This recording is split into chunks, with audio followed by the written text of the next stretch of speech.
Nous allons parler aujourd'hui de césarienne et des différents types d'anesthésie. La césarienne, qui représente à peu près 20% des accouchements à l'heure actuelle, est une chirurgie de durée courte à moyenne. Elle nécessite une installation des cubitus dorsal, une myorelaxation et une vessie vide. C'est une chirurgie propre contaminée, voire contaminée. Elle est réalisée de façon programmée ou en urgence avec des niveaux d'urgence qui sont extrêmement variables. Sur le plan du niveau d'analgésie, un niveau T4 est indispensable sur le plan sensitif. Le choix de la technique d'anesthésie sera réalisé en fonction de 3 éléments. Les antécédents de la patiente, en tout premier, sa volémie, la présence de troubles de la coagulation, le risque d'inhalation, ses antécédents personnels, les indications maternelle, fétale, materno-fétale et le délai d'action nécessaire entre la décision de la césarienne, l'extraction fétale, mais aussi entre le début de la mise en place de l'anesthésie et la fin de l'intervention. Les différents degrés d'urgence sont cotés en obstétrique en code vert, orange et rouge. Code vert, une chirurgie qui n'est pas urgente, qui peut être différable dans l'heure. Une césarienne en code orange avec un délai entre décision-naissance de moins de 30 minutes et les césariennes code rouge qui sont les urgences immédiates qui nécessitent une extraction en moins de 15 minutes. En fonction, le choix de la technique sera différent. Si l'on est dans le cas de la césarienne urgente, comme vous le voyez là, tout dépendra si l'on a un cathéter de péridurale en place ou non. Si celui-ci n'est pas en place, on analysera le degré d'urgence. Si c'est une intervention en urgence immédiate, on réalisera une anesthésie générale. Si on est sur un code orange ou un code vert, on aura le choix entre réaliser une rachianesthésie, une périrachie combinée et beaucoup plus rarement une péridurale. Si on a un cathéter de péridurale en place, on se tournera, si on a une urgence immédiate, vers une réinjection précoce si possible. Si celle-ci n'est pas possible, on réalisera une anesthésie générale. Si on est sur un code orange ou un code vert, on réalisera une extension péridurale. Dans le cas d'une chirurgie programmée, tout dépendra s'il y a une présence ou non d'une contre-indication à l'anesthésie loco-régionale. S'il n'existe aucune contre-indication, cette césarienne, si elle est simple, sera réalisée sous rachianesthésie. Si la durée de l'intervention est prévue plus longue pour des raisons d'antécédents de la patiente ou de fait de difficultés chirurgicales prévues, on réalisera plutôt une périrachie combinée. Si la patiente présente une contre-indication, on réalisera une anesthésie générale. En cours de travail, on privilégiera l'extension de la péridurale si celle-ci est en place. À ce moment-là, les produits utilisés seront de la lidocaïne 2% adrénalinée, dont l'action est connue rapide, entre 10 et 15 minutes. Elle procure un bloc moteur. La réinjection sera de l'ordre de 15 à 20 ml avec 10 gamma de sufentanil. Par rapport à la rachianesthésie, celle-ci nécessite un délai d'action plus long. En effet, entre le temps de la pause, le stress potentiellement présent du fait de la nécessité d'un code orange et d'éventuelles difficultés techniques, elle ne se justifie pas si un cathéter est en place. De plus, elle expose, si on la rajoute à une péridurale, un bloc extensif. Ici, vous voyez les différents délais d'action de la lidocaïne à 2%. Ainsi, vous pouvez voir que finalement, 90 à 100% des patientes sont quasiment à efficacité maximale en 10 à 12 minutes. La rachianesthésie est une excellente technique que l'on privilégie dans la césarienne programmée ou code vert en l'absence de péridurale. C'est une technique fiable qui est de réalisation simple. Elle utilise une association d'anesthésique locale de type bupivacaïne hyperbare 8 à 10 mg, de sufentanil 2,5 gamma et de 100 microgrammes de morphine pour l'analgésie post-opératoire. Le risque de céphalée avec des aiguilles de 25 voire de 27 gauges est faible. Il faut se méfier en permanence de son retentissement hémodynamique que nous traiterons dans un autre point.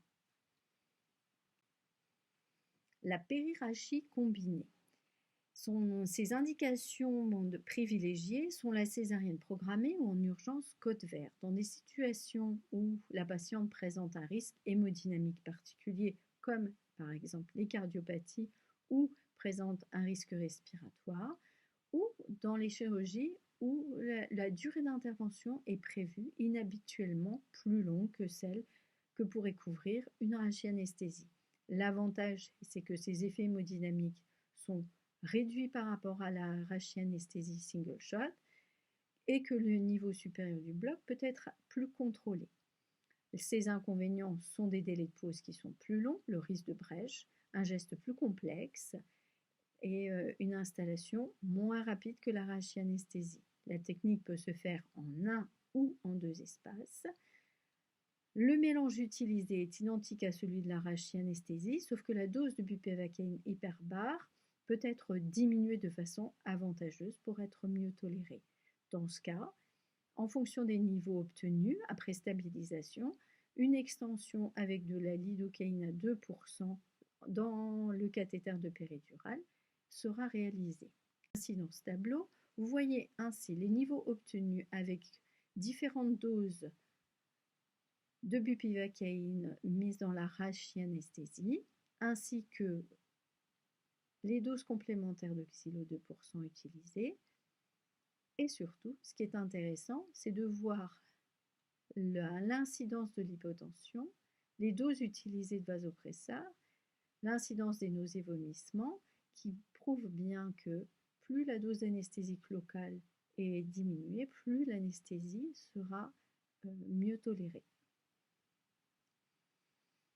L'anesthésie générale est utilisée dans ses principales indications, l'échec d'ALR, les contre-indications à l'ALR, le manque de temps, le refus d'ALR et certaines situations obstétricales avec une hémodynamique instable. Par rapport à l'anesthésie loco-régionale, elle augmente la mortalité maternelle, la morbidité fœtale, elle augmente aussi le risque d'atonie, de saignement, de par l'utilisation des halogénés, une diminution de la qualité de l'analgésie et de la réhabilitation post-opératoire. Elle s'accompagne d'une inconscience du moment de la naissance, d'un risque aussi de mémorisation et de choc anaphylactique. Les risques liés à la gestion des voies aériennes viennent ensuite compléter les risques pris lors d'une anesthésie générale et qui en font non pas la technique de choix. Augmentation du risque d'inhalation, augmentation du risque d'intubation difficile, avec la nécessité d'une réévaluation du score du mal empathique qui est évolutif au cours de la grossesse et voire même au cours du travail. Se méfier aussi des patients prééclamptiques qui présentent une infiltration des voies aériennes plus importante encore que les autres patientes. À noter que la femme enceinte présente une diminution de la capacité résiduelle fonctionnelle qui nécessite d'en prendre en compte sa capacité de désaturation extrêmement rapide à l'induction. Ici, juste une diapo pour illustrer le fait que plus la grossesse avance, plus les scores de mal-empathie élevés, 3 et 4, augmentent de façon proportionnelle. Lors de la réalisation de l'anesthésie générale, il est important d'effectuer une préoxygénation d'extrêmement bonne qualité de façon à avoir une fraction expirée en oxygène au-delà de 90% pour avoir une réserve au cours de la phase d'apnée. Cette préoxygénation sera faite par 3-4 minutes d'inspiration et de respiration de la patiente. Elle sera réalisée aussi en urgence sous la base de 8 inspirations forcées, expirations forcées. Sera réalisée une croche-induction avec des chirurgiens prêts à inciser de façon à diminuer le délai entre l'induction et l'extraction. Sur le plan de l'agent d'induction, sera utilisé le thiopental ou le propofol associé à de l'acélocurine. D'autres médicaments comme l'étomidate et la kétamine pourront être utilisés en cas d'hémodynamique précaire. L'urocuronium pourra revenir remplacer la cellocurine dans les situations de contre-indication à la cellocurine. Il présente cependant des délais de curarisation plus longs, une qualité légèrement inférieure et nécessite la présence de brid'ion à proximité. Des opioïdes seront utilisés à l'induction uniquement chez les patientes qui nécessitent de prévenir le pic hypertensif, à savoir les patientes hypertendues, porteurs de cardiopathie cardiovasculaire cérébrale ou d'une préclampsie. Dans les autres cas, les opioïdes seront réalisés une fois le clampage du cordon. En entretien, l'entretien sera effectué avec des halogénies utilisés à une CAM de 0,7 afin de prévenir le risque de diminution des contractions utérines et le risque de saignement. La curarisation sera prolongée tout au long du geste après vérification de la décurarisation de la cellocurine. Un BIS, une mesure de l'index bispectral, est de la même façon préconisée de façon à limiter le risque de mémorisation péropératoire. Sur le plan de l'analgésie, dans toutes les situations, on utilisera une analgésie multimodale qui aura recours au paracétamol, à l'ulacupan et ou le kétoprophène. En cas de césarienne sous péridurale, de 5 à 3 mg de morphine seront administrés dans le cathéter en fin d'intervention ou en salle de réveil. La rachianesthésie utilisera les morphiniques intratécaux, 100 microgrammes de morphine intratécale lors de la réalisation du geste. En cas d'anesthésie générale, pourront être réalisées en fin d'intervention la mise en place d'un cathé cicatriciel ou d'un tab-bloc associé à une PC à morphine.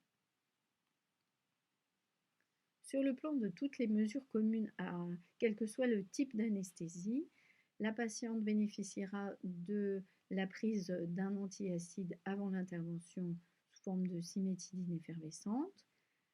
Une voie veineuse de bon calibre vérifiée sera systématiquement mise en place avant l'intervention. La patiente sera installée en décubitus latéral gauche de 5 à 10 degrés. Son monitorage comportera un scope, une prise de tension et une saturation en oxygène.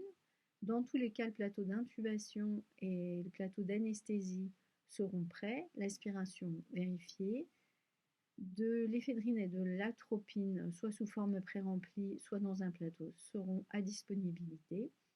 Une antibioprophylaxie, classiquement par céphazolline 2 g, sera réalisée en début d'intervention et les utérotoniques de même, sous forme de carbétocine ou d'ocytocine, seront réalisés une fois le clampage du cordon.